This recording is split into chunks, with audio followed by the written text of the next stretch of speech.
One day, my second grade teacher informed me that we would be making pictures of what we hoped to be in the future. So of course, I drew a crayon picture of myself with a pencil behind one ear and a good light beaker and writing pad in each hand. As my teacher came around to view our drawings, she looked curiously at my picture, then back at me. What does this mean?" she asked me. I, on the other hand, thought that the meaning was clear. Growing up, the sciences and the arts, specifically science and writing, had always been very integrated into my life. I always knew from a young age that I wanted to be a scientist and an author. When I explained these dreams to my teacher, she avoided eye contact before moving on to the next student, as she gave me the standard "good job." Over the course of the next few years, it became incredibly clear to me that people thought of the sciences and the arts as two separate entities that could never be intertwined. I was always asked if I was analytical or artistic, left-brained or right-brained, whether I preferred the sciences or the arts. And for a while, I fell into this trap, as I thought to myself there had to be a reason why people thought this, right? That is, until I hit middle school. I knew as soon as I saw the announcement for the school science fair and the science fair team that I wanted to join immediately. However, the next day at school, I noticed a flyer for my school's local chapter of Power of the Pen, which is Ohio's main creative writing program for middle schoolers. I nervously stared at the sign-up sheets in front of me.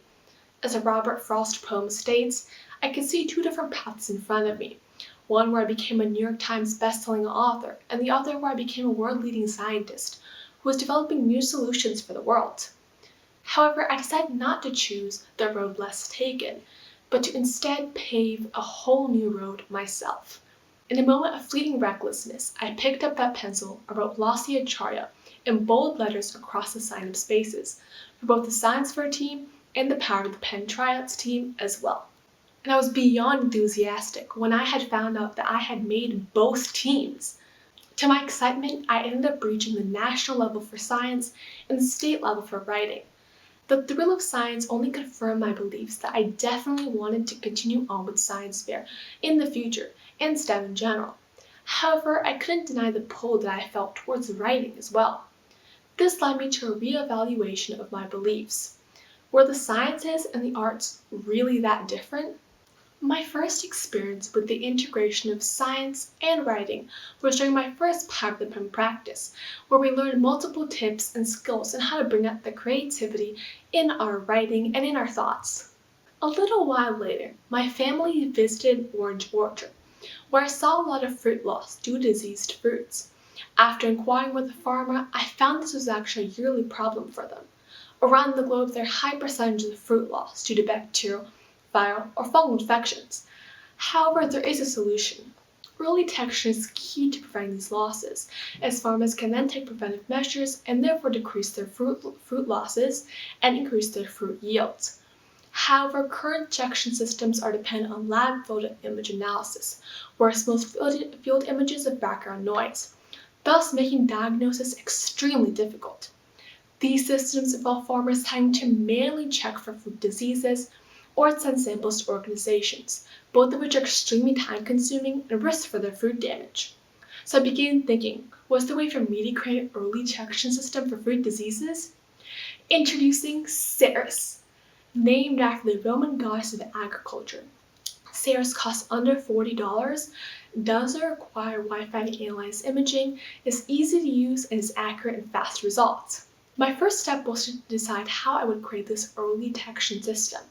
As I thought back to my previous Power of the Pen meeting, I recalled how we had learned to try new activities and methods, as they can often have a very great outcome. As I remembered this, I recalled that I had been slightly experimenting with neural networks. A neural network is a system of algorithms loosely out of the human brain, all to interpret sensory data. So for example, when I see a chair versus a table, my mind is able to differentiate between the two, identify what is a chair and what is a table. This is essentially what was being replicated in Ceres, both fruit diseases. Ceres in the end consisted of a neural network and a physical product. One of the main parts of the physical product was making sure that it was compact, cohesive, and standalone, yet it also needed to include a diverse amount of data.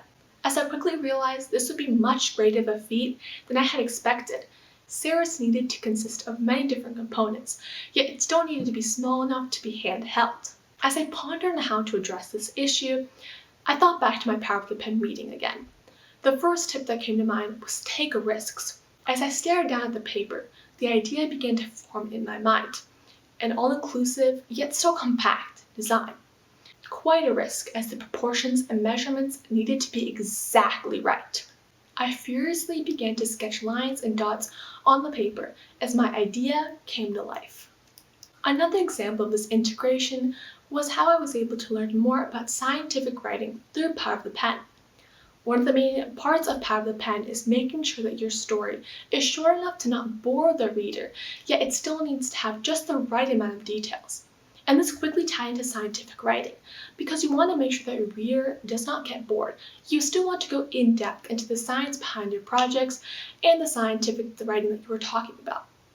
It's important that you can communicate your ideas clearly and concisely, but with just the right amount of detail.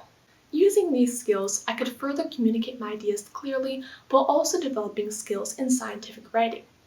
Likewise, these skills from scientific writing also began to merge into Power of the Pen. For example, I used my knowledge of AI and neural networks to write a science fiction story in Power of the Pen.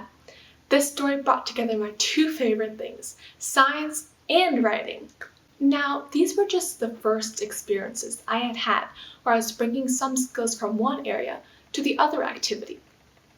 However, as I continued on with science fair and Power of the Pen, this became a more frequent occurrence. Another skill I developed through science was hard work and the idea that failure only made me better. I found myself willing to spend hours a day brainstorming possible story ideas for Power of the Pen and learning new tips and skills to make my writing even better. And it was these skills that allowed me to be successful both as an author and a scientist. Through this hard work and creativity, I received multiple awards and honors in both Power of the Pen and science fairs and competitions. With Sarah's, I received the honors of a 3M Young Scientist Challenge finalist and third place winner. I've also reached the district science fair and have now moved on to the state level science fair. I have also been nominated to Broadcom Masters, which is a science fair for middle schoolers on the national level. As for Power of the Pen, I received first place in the district tournament and also received the Platinum Pen Award, which is the highest honor a writer in Power of the Pen can receive. I then qualified for the regional tournament, where I received third place and then was able to qualify for the state tournament also. Yet none of this would have been possible without the interdisciplinary nature of science and writing, as I quickly realized that arts and the sciences were far more integrated than I had originally believed. As I began to experience more of the two worlds of the arts and the sciences, I quickly realized that each activity helped me develop skills that could be applied to both areas. In conclusion, it is incredibly crucial that we encourage others, especially children, to follow their dreams and passions. If that leads them to a couple different areas, let them know that that's okay. If I had continued on believing what I had been told about the sciences and the arts, I would have been forced to value one passion over the other, which I know would have been a very painful decision for me to have to make. Because I'm not just a scientist who spends all day in a lab with no social interaction, and I'm not just an author who has blue light glasses and a coffee addiction. I could be a mix of both. Who says that I have to pick one or the other? It's crucial that we open up our options and don't just stay hyper-focused on one area, such as STEM or writing. In fact, it can be greatly beneficial to be part of multiple activities and areas, as you then learn new skills and tips. This can help you become more successful in your everyday life. So go chase after your dreams. Become the author who writes books about science fiction, or become the scientist who finds their passions within writing stories and papers. Don't let anyone try to tell you otherwise, because our world, it's far more integrated than you might believe.